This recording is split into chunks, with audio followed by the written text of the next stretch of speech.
જામનગર મહાનગરપાલિકા દ્વારા project planning શાખા દ્વારા જામનગરની અંદર નવું નજરાણુંની નામનું હું તો એમ કહું છું કે થારી તોડીને વાટકા જેવું કરી રહ્યા છે।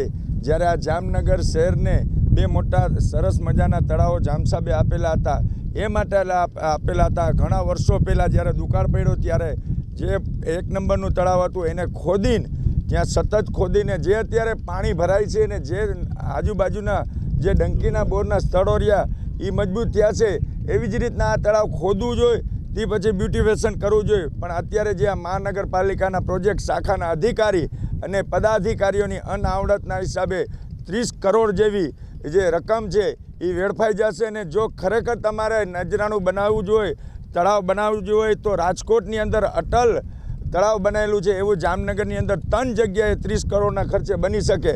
પણ આમાં પદાધિકારીને અધિકારીની અને કોન્ટ્રાક્ટરની શું મિલીભગત છે એ ખબર નથી, પણ આવડું મોટું તળાવ રહ્યું એને નાનું કરીને અણઆવડત વિનાનો આ પ્રોજેક્ટ કરી રહ્યા છે। હાલે જ્યારે થોડાક દિવસ પહેલાં જ અમે જ્યારે વાત કરી ત્યારે અત્યારે વળી તળાવની અંદર ખોદકામ ચાલુ કર્યું, તો અત્યાર દિવસ સુધી ક્યાં ગયા હતા? તો જ્યારે આની સાઇડિંગ હતી ત્યારે જ એનું ખોદકામ પહેલાં કરવાનું હતું, ગાળો માટી ત્યારે કાઢવાની હતી। જ્યારે અમે વિપક્ષને કોંગ્રેસ દ્વારા જ્યારે આ અનાવડત વિના અધિકારીઓને જ્યારે અમે સૂચના આપી છીએ ને એનું ધ્યાન દોરી છીએ, ત્યારે આ લોકો કામ કરે છે। જેમ કે તબેલાની અંદર ઘોડા છૂટી જાય પછી તાળા લગાડવા જેવી વાતો અત્યારે થઈ રહી છે। જો આની અંદર આવનારા દિવસોમાં ચોક્કસપણે કામ નહીં થાય તો અમે જનતાને સાથે રાખીને લોક આંદોલન કરશું।